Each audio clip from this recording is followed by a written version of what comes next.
Ya, assalamualaikum bro, hatur selamanya. Selamat siang, pagi, sore, makan sanggup padang. Di sini saya akan menceritakan sebuah series baru yang berjudul Fallout. Series yang berbasis dari video game ini menceritakan tentang di dunia pasca apokaliptik yang hancur oleh perang nuklir. Di series ini manusia berjuang untuk bertahan hidup di antara puing-puing peradaban yang runtuh. Di tengah kekacauan ini, kita mengikuti perjalanan seorang pahlawan yang tak dikenal yang bangkit dari asap dan debu untuk menemukan tujuan dan arti di dalam kehancuran. Tak usah banyak bacot lagi, kita pasang telinga baik-baik dan let's go. Di awal cerita terlihat Om yang sedang beratraksi layaknya seorang matador yang seolah akan memburu mangsa di depan anak-anak dan orang tua. Dengan gaya seolah terlihat keren, anak-anak pun tercengang dan bertepuk tangan. Hore. Di sisi lain, ada juga yang sedang mendengar radio dan siaran berita yang mengabarkan tentang perang nuklir yang tak kunjung usai selama 10 tahun terakhir. Televisi pun dimatikan dan wanita itu menyuruh untuk menikmati pesta ulang tahun anak Pak Uben yang bernama Ilham.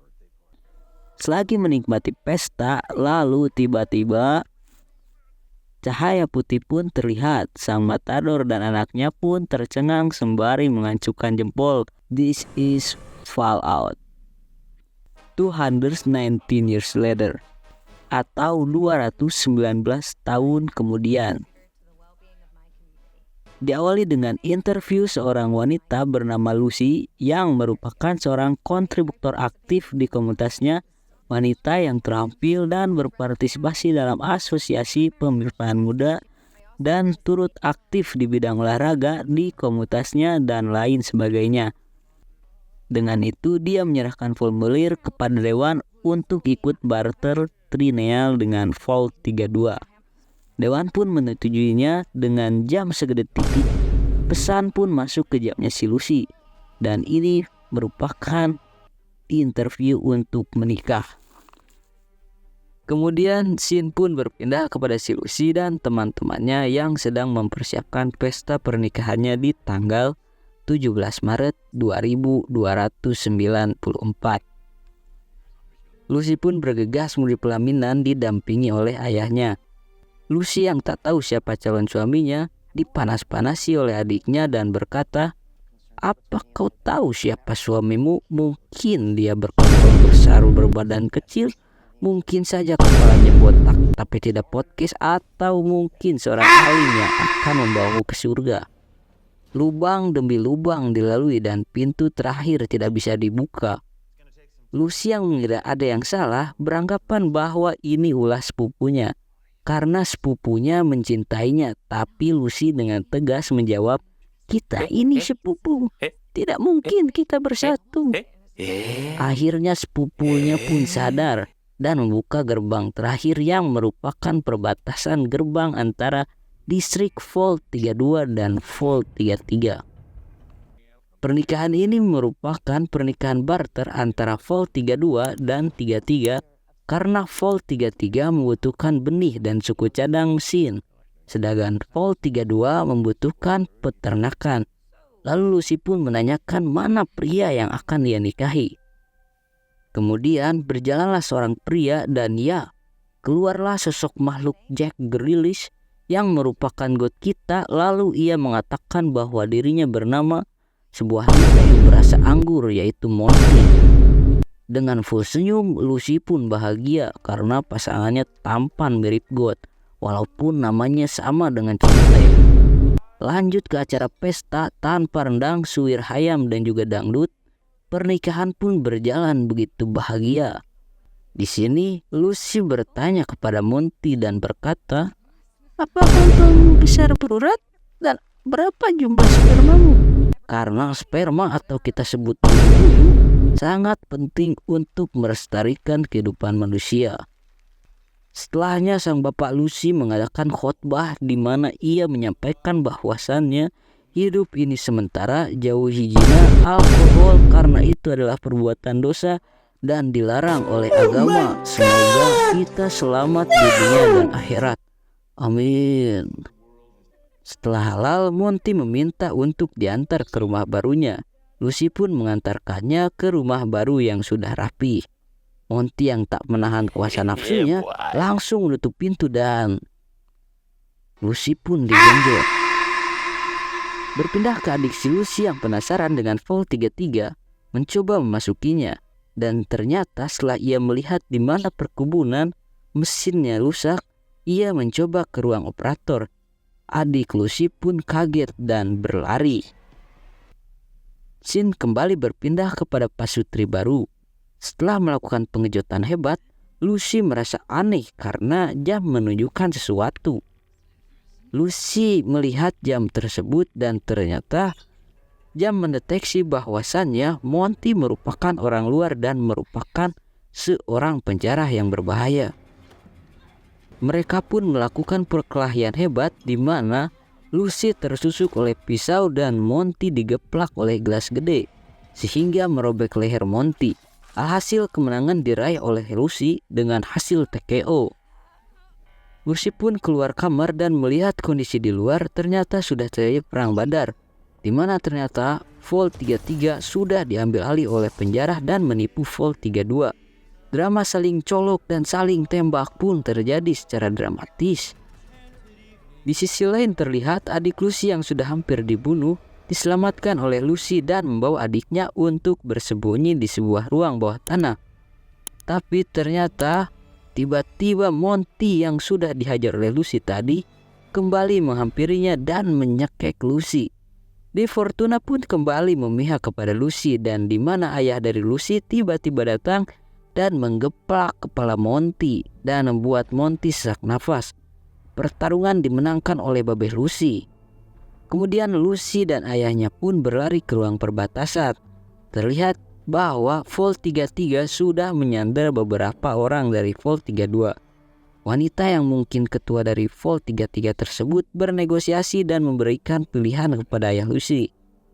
Lucy pun dimasukkan ke dalam ruangan dan ayahnya pun ditembak bius oleh komplotan Vault 33. Lucy pun bertanya kemana ayahnya akan dibawa dan wanita itu menjawab bahwa ayahnya akan dibawa ke dunia nyata atau dibawa keluar dari Vault. Komplotan Vault 33 pun meninggalkan para sandera dan menyuruh mereka lari. Dan kemudian ledakan pun terjadi. Scene pun berganti kepada seorang pria hitam yang bernama Maximus yang sedang dihajar oleh rekannya. Kemudian salah satu temannya bertanya, "Bagaimana keadaanmu?" Dengan tegas Maximus menjawab, "Hei goblok." Berpindah ke sebuah ruang kelas di mana Maximus ditanya oleh seorang dosen killer yang secara langsung menggeplaknya menggunakan penggaris dewa. Dan tiba-tiba datanglah armada militer angkatan udara yang menggunakan jublah robot. Scene pun beralih di mana Maximus yang bertugas membersihkan tai dihampiri temannya untuk ikut melihat sesuatu yang menakjubkan. Bangunan yang seharusnya dimasuki dengan memiliki izin, namun mereka berdua memasukinya begitu saja dan kegeplah mereka berdua oleh dua perwira. Rekan Maximus pun mengaku kalau ini idenya, lalu ia pun dibawa oleh dua perwira tersebut. Berpindah ke sebuah kamar asrama dan lihat, apa ini guys? Ya, sedang coli. Editor tolong jelas ya. Mendengar keriuhan di luar asrama, Maximus pun bertanya, ada apa ini? Dan ternyata rekannya yang tadi dibawa oleh dua perwira tersebut mendapatkan gelar baru dan akan ditugaskan keluar alam liar. Maximus yang iri pun tantrum dan mengamuk sendiri di luar. Hari pun berganti di mana teman Maximus tiba-tiba teriak kesakitan. Dan ternyata telah ditemukan sebuah silet di dalam sepatunya. Petugas yang mengira ini ulah Maximus pun membawanya dengan menutup kepalanya seolah-olah akan dihukum. Scene pun kembali berganti kepada Lucy dan kelompoknya yang sedang berkumpul. Lucy yang memiliki ide untuk keluar dari Vault untuk mencari ayahnya ditolak mentah-mentah oleh beberapa orang di Vault tersebut. Lucy pun frustasi dan merenung seolah-olah memiliki ide untuk keluar dari Vault. Bersama dengan sepupu dan adiknya, ia pun beranjak dan mulai melakukan sesuatu untuk keluar. Sebelum menekan tombol untuk keluar, Lucy membius sepupunya karena ia menyadari bahwa sepupunya akan ikut dan mulai melakukan perpisahan dengan adiknya.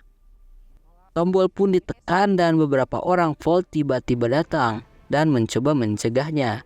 Namun Lucy yang sudah mempunyai iman, amal serta tekad yang kuat pun tidak menghiraukannya dan beranjak keluar.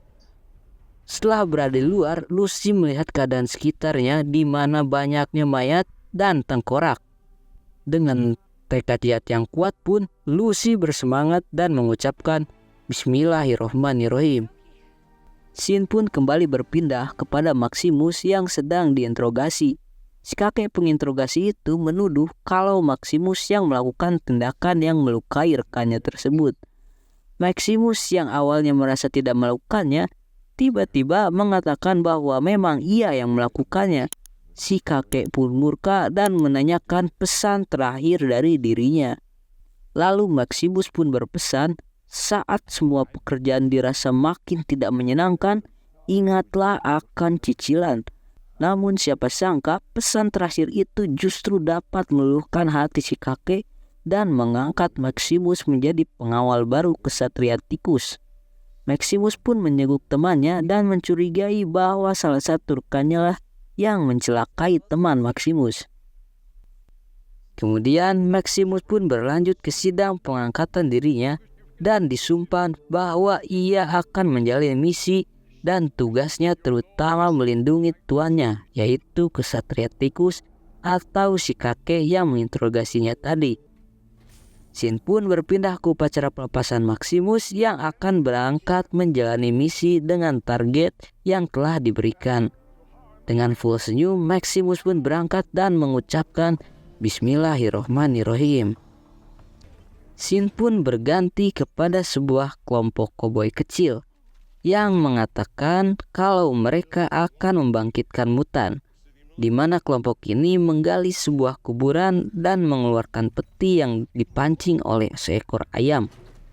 Peti pun terbuka dan keluarlah sesosok jelmaan layaknya mirip seperti seorang manusia. Kelompok tersebut mencoba mengajaknya bergabung untuk mencari seorang target. Target tersebut sama dengan target yang dicari oleh Maximus. Alih-alih menyetujuinya, ternyata si mutan tersebut malah membunuh dan menghabisi kelompok koboi kecil tersebut.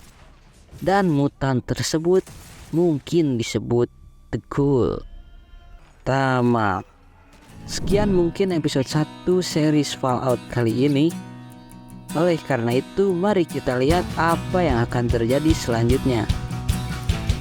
Terima kasih kepada kalian yang sudah menonton series ini. Dengan kejujuran hati saya mengatakan tolong bantu kami dengan cara like, subscribe, dan juga komen. Karena kontribusi kalian, saya akan sangat berterima kasih. Ya, sekian. Assalamualaikum warahmatullahi wabarakatuh.